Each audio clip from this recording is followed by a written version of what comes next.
আজ আমরা বেশ বিতর্কিত একটা থিওরি নিয়ে কথা বলবো, যা শুনলে হয়তো অনেকেই চমকে উঠবেন।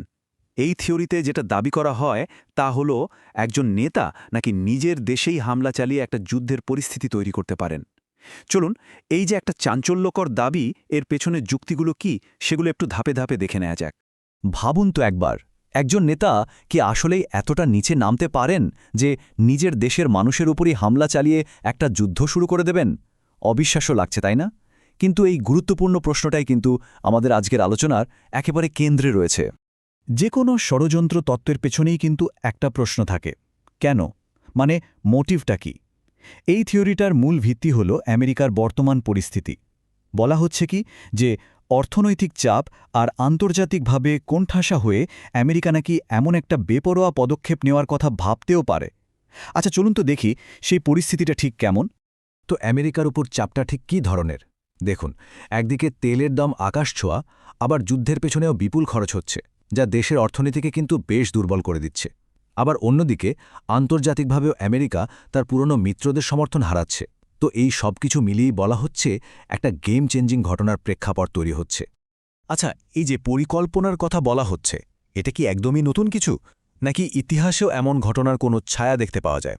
চলুন এবার একটু ইতিহাসের দিকে তাকানো যাক। এমন কিছু উদাহরণ দেখব যা এই থিওরি সমর্থকদের যুক্তিকে আরও শক্ত করে তুলেছে। এখানে ইতিহাসের দুটো বেশ বিতর্কিত ঘটনার কথা বলা হচ্ছে। একটা হলো ১৯৬৪ সালের গালফ অফ টংকেন ইনসিডেন্ট, যেটার উপর ভিত্তি করে ভিয়েতনাম যুদ্ধ একটা ভয়াবহ রূপ নিয়েছিল।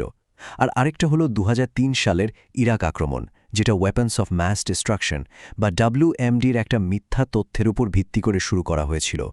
দেখুন, দুটো ক্ষেত্রেই কিন্তু একটা জোরালো অভিযোগ আছে যে যুদ্ধটা শুরু করার জন্য আসলে মিথ্যা তথ্য ব্যবহার করা হয়েছিল। এখানে একটা খুব ইন্টারেস্টিং প্যাটার্ন কিন্তু চোখে পড়ছে। একদিকে সরকারের দেওয়া আনুষ্ঠানিক ব্যাখ্যা, আর অন্যদিকে কয়েক বছর পর বেরিয়ে আসা কঠিন সত্যিটা। এখন প্রশ্নটা হলো, এটা কি শুধুই কাকতালীয়, নাকি এর পেছনে অন্য কোনো উদ্দেশ্য ছিল? এই থিওরিটা এবার তার সবচেয়ে জোরালো প্রমাণ হিসেবে হোয়াইট হাউসের ভেতরের একটা ঘটনার দিকে আঙুল তুলছে। বলা হচ্ছে একজন খুব উঁচু পদের কর্মকর্তার পদত্যাগ নাকি এই কথিত ষড়যন্ত্রের পর্দা ফাঁস করে দিয়েছিল। চলুন দেখি ঘটনাটা কি ছিল। ন্যাশনাল কাউন্টার টেরোরিজম সেন্টারের যিনি প্রধান ছিলেন, জো ক্যান্ট, তার পদত্যাগটা এই থিওরির একটা টার্নিং পয়েন্ট।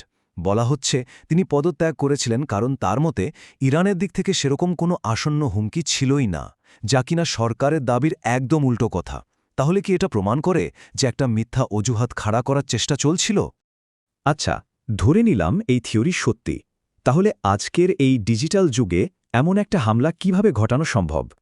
এখনকার যুগে যুদ্ধ তো আর শুধু মাঠে হয় না, তাই না? যুদ্ধ হয় ইন্টারনেটেও।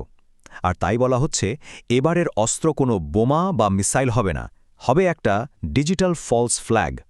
এর মানে হলো এমন একটা বিধ্বংসী সাইবার অ্যাট্যাক চালানো হবে, যেটা এমনভাবে সাজানো হবে যাতে মনে হয় অন্য কোনো দেশ এটা করেছে, আর আসল অপরাধী সে থেকে যাবে পর্দার আড়ালে।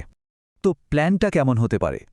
দেখুন, প্রথমে দেশের খুব গুরুত্বপূর্ণ কোনো জায়গায়, ধরুন পাওয়ার গ্রিড বা ব্যাংকিং সিস্টেমে, একটা বড়সড় সাইবার হামলা চালানো হলো।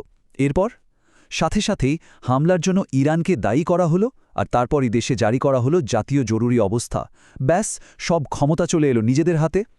এভাবেই একটা ডিজিটাল সংকটকে রাজনৈতিক ক্ষমতায় বদলে ফেলার একটা ছক। এই পুরো থিওরিটা কিন্তু আমাদের একটা বেশ ভয়ঙ্কর ভবিষ্যতের দিকেই ইঙ্গিত করছে। আর এটা আমাদের ভাবতে বাধ্য করে যে ক্ষমতা টিকিয়ে রাখার জন্য মানুষ আসলে কতটা নিচে নামতে পারে। চলুন এবার আমরা এই আলোচনার একেবারে শেষ পর্যায়ে চলে এসেছি। এই তথ্য থেকে একটা বড় প্রশ্ন উঠে আসে। যখনই কোনো বড় রহস্যময় ঘটনা ঘটে, তখন একটা সহজ কিন্তু খুব শক্তিশালী প্রশ্ন করতে হয়। এর ফলে সবচেয়ে বেশি লাভবান হচ্ছেটা কে? ক্ষমতার খেলায় কার হাত আরও শক্তিশালী হচ্ছে? এই একটা প্রশ্নই হয়তো আমাদের সত্যিটার অনেক কাছাকাছি নিয়ে যেতে পারে। শেষ পর্যন্ত এই পুরো বিশ্লেষণটা আমাদের একটা কঠিন সত্যির সামনে এনে দাঁড় করায়। যখনই নেতারা তাদের ক্ষমতা হারানোর ভয়ে থাকেন, তার আসল মূল্যটা কিন্তু চোকাতে হয় সাধারণ মানুষকে। তো শেষ প্রশ্নটা এটাই, ক্ষমতার এই খেলায় কি প্রতিবারই সাধারণ মানুষই শিকার হতে থাকবে?